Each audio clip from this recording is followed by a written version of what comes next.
자, 앞으로 지구과학에서 메인으로 다루지는 않는데 이 조미료처럼 많이 쓰여지는 개념들, 다시 말하면 큰 틀에서는 뭐 그렇게 중요하지 않지만 결정적일 때 자주 쓰여지는 개념들, 이런 것들을 토막 상식 시리즈로 모아서 업로드할 예정입니다. 뭐 기조력, 뭐 케플러 제3법칙, 태양상수, 포그슨 방정식, 이런 거, 이런 것들이 요 토막 상식에 해당하고, 그 중에서 오늘은 그 토막 상식 시리즈 첫 번째 시간, 지진파의 속도에 대해서 이야기해 보도록 하겠습니다. 자, 지진파도 굴절이라는 걸 합니다. 자, 근데 우리가 굴절 하면은 중학교 때 배웠던 컵에다가 물 따라 놓고 빨대 넣으니까 빨대가 헛겨 보이네? 뭐 요거. 요게 여러분들 머리에 되게 강력하게 남아 있어서 이 지진파 이야기를 할 때도 그 빛에 대한 굴절을 생각하고 적용하려고 해가지고 틀리는 경우가 되게 많아요. 그래서 여러분들, 그렇다고 단순하게 빛이랑 반대네 이렇게만 또 생각하면 안 되는 부분이기 때문에 그 원리에 대해서 명확하게 이야기해보고자 일단 빛에 대해서 먼저 얘기해 볼 겁니다. 자, 빛하고 지진파는 달라요. 어떻게 다른지 이미지로 알려줘 볼게요, 한번. 자, 첫 번째 일단 빛, 여러분들이 익숙한 빛부터 얘기해 볼게요. 자, 빛의 속도가 느릴 때는 밀도가 클 때고, 빛의 속도가 빠를 때는 밀도가 작을 때다. 자, 이렇게 문장으로 정리하면은 여러분들이 뭔 소리야 이럴 수 있으니까 역시 그림이 필요하죠. 요런 그림 많이 봤을 거예요. 요거를 비유할 때는 이렇게 자동차로도 비유를 많이 했을 겁니다. 자, 그래서 다시 한번 얘기해 볼게요. 자, 우리 공기랑 물이 있어요. 물컵이야, 물컵. 물컵에다 레이저 빡 쏘는 거. 그거 보면 돼요. 자, 그러면 우리가 지금 공기랑 물, 이 둘의 밀도를 비교해 볼게요. 자, 밀도는 부피분의 질량인데, 그냥 여러분들 이런 거 하지 말고, 그냥 직관적인 생각을 하면, 자, 밀도라는 건 뭐야? 빽빽한 정도야. 왜 밀도잖아.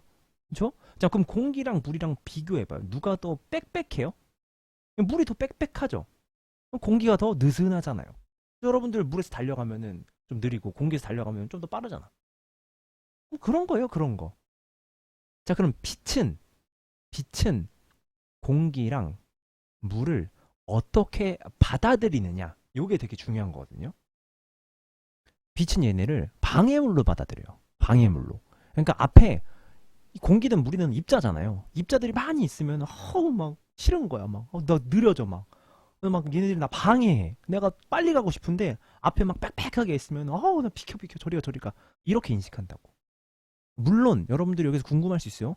빛은 왜 그래야 되죠? 그거에 대해서는 아직 모릅니다. 자, 여러분 과학을 하다 보면은 모르는 거 투성이야. 아주 그냥 모르는 거밖에 없어, 어떻게 보면. 근데도 그 모르는 걸 가지고 궁금해하고 연구해서 지금의 발전을 이룩한 사회에 살고 있는 거예요. 옛날에는 전기도 몰랐었어. 발전기가 어딨어? 전구가 어딨냐고. 근데 우리 지금 너무 당연하게 쓰잖아. 아침에 일어나서 불부터 켜잖아. 너무 당연하잖아. 우리는 지금 빛이 왜 입자들을 방해물로 인식하는지에 대해서는 몰라요. 그런 세상에 살아가고 있어. 전기를 발견하지 못했던 그 시대처럼. 그래서 앞으로 궁금증을 가지고 왜 그래야만 하는지 대해서 연구한다면 여러분들은 엄청난 미래의 발전을 가져다 줄 수 있을지 몰라요. 그러니까 일단 지금 우리는 여기서는 빛은 이 입자들을 방해물로 인식한다는 걸 받아들이고 가자고. 그래서 보면 빛은 진행할 때 뭔가 빽빽하게 있잖아? 그럼 느려진단 말이야. 이거를 자동차로 비유를 한번 해볼게요. 자, 우리 자동차 여기 앞바퀴를 한번 볼게요. 우리 여기 물로 하면은 좀 더 직관적이지 못하니까 물하고 비슷한 진흙으로 할게요. 선생님, 물하고 진흙이 뭐가 비슷해요? 라고 할 수 있는데, 자, 여기 공기야. 그럼 봐. 공기랑 진흙이랑 비교해봐요. 누가 더 빽빽해요? 누가 봐도 진흙이 빽빽해요. 자, 공기랑 물이랑 비교해봐요. 누가 더 빽빽해요? 물이 더 빽빽. 그런 의미에서 여러분들의 직관적인 이해를 돕기 위해서 그냥 물을 진흙으로 바꾼 거야. 물이랑 진흙이랑 같다는 게 아니라. 됐죠? 한번 봐봐요. 자, 바퀴가, 자동차 앞바퀴가 진흙에 빠졌어. 그러면은 여러분들, 진흙에 빠진 바퀴가 갑자기 막 스케이트 따듯이 앞으로 쫙 미끄러져? 막 겁나 막 잘 굴러가? 전혀 아니죠. 전혀 아니, 완전 반대죠. 앞바퀴 빠지면은 막 헛돌고 앞으로 안 나가고 그러죠. 속도가 어떻게 된 거예요? 느려진 거야. 느려졌다고. 느려졌어. 왜? 밀도가 큰 곳에 들어갔기 때문에 느려졌다고. 됐죠? 그러니까 여기 바퀴는 헛도는데 여기 바퀴는 쌩쌩 가니까 이렇게 꺾이는 거야. 그래서 빛은 밀도가 작은 곳에서 밀도가 큰 곳으로 이동하면 이렇게 꺾여요. 입사각, 굴절각 이렇게 꺾인다고. 근데 중요한 건 지진파는 반대예요. 지진파는 자 아까 빛은 이 물질들을 방해물로 여긴다고 했죠. 근데 지진파는 이 물질들을 친구로 여겨요. 친구. 그러니까 얘네들이 앞에 다리를 놔주지 않으면 나는 가기 너무 힘들어 하는 애예요. 지진파는 그래요. 신기하죠. 그래서 여러분들이 알고 있는 빛의 상식으로 지진파를 접근하면 싹 다 반대로 틀리게 돼 있어요. 그렇죠?